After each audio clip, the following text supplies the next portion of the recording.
আলহামদুলিল্লাহিল্লাযী ওয়াহদাহ ওয়াসসালাতু ওয়াসসালামু আলান নাবিয়্যা বা'দা। সম্মানিত ভিউয়ার্স, সবাই কেমন আছেন?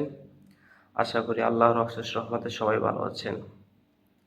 এখন বর্তমানে দেখা যাচ্ছে প্রত্যেকটা মানুষের অন্তরে কোনো শান্তি নেই। তারা শান্তির জন্য খুঁজে বিভিন্ন জায়গা যায় কিন্তু শান্তি পায় না। আমি বলব এটা কেন দেখা যাচ্ছে জানেন? তারা ঠিকমতো নামাজ পড়ে না, তারা ঠিকমতো কোরআন তেলাওয়াত করে না, তারা ঠিকমতো আল্লাহ তাআলার ইবাদত করে না।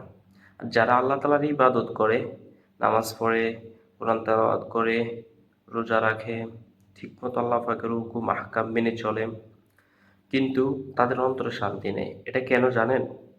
তারা সবকিছু আল্লাহ পাকের আদেশ পালন করে ঠিকই, কিন্তু তারা আল্লাহ তাআলাকে সন্তুষ্ট করার জন্য করে না, সেজন্যই তাদের অন্তরে প্রশান্তি নেই।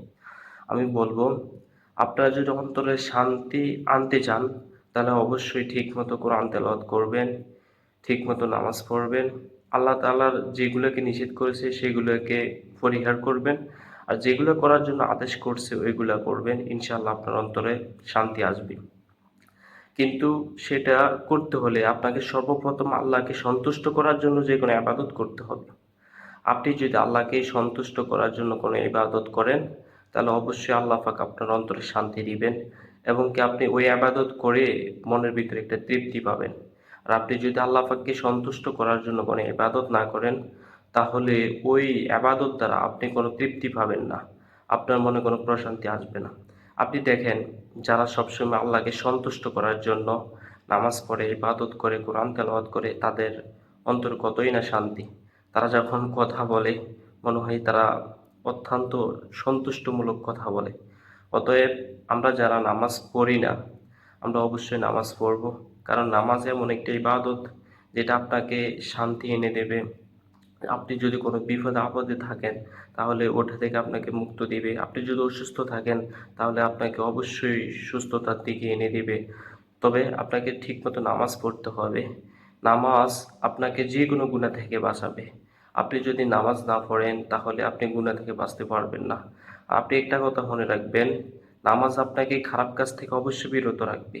আপনি এটাও মনে রাখেন যে আপনি যখন নামাজ পড়বেন, আপনি নামাজ পড়তেছেন, সাথে সাথে সুদ খাইতেছেন, সাথে সাথে বিভিন্ন ধরনের গুণে লিপ্ত, কিন্তু আপনি নামাজও পড়তেছেন। অতএব আপনি এটা অবশ্যই জানা রাখা উচিত যে আপনার নামাজটা কবুল হচ্ছে না। আপনার নামাজ যদি সত্যিই কবুল হতো, তাহলে কোনোদিনও আপনি সুদ খাইতে পারতেন না, কোনোদিনও আপনি ঘুষ খাইতে পারতেন না, কোনোদিনও আপনি জিনায় লিপ্ত হতে পারতেন না। অতএব নামাজকে ঠিক করুন। অবশ্যই ইনশাআল্লাহ আশা করি আপনি সুদ থেকে বাঁচতে পারবেন, ঘুষ থেকে বাঁচতে পারবেন, বিভিন্ন যত গুনাহ আছে সব গুনাহ থেকে বাঁচতে পারবেন। আমি এটাই আশা করি। সো সবাই নামাজ পড়বেন, নিয়মিত ৫ ওয়াক্ত নামাজ পড়বেন। তবে নামাজ পড়ার উদ্দেশ্য হলো আল্লাহকে সন্তুষ্ট করার জন্য, অন্য কোনো উদ্দেশ্য না। যে আমি নামাজ পড়বো, আমার গ্রামের মানুষ আমাকে ভালো বলবে, আমার আত্মীয়স্বজন আমাকে ভালো বলবে যে ওই ছেলেটা, ওই মেয়েটা নামাজ পড়ে, সে অত্যন্ত ভালো।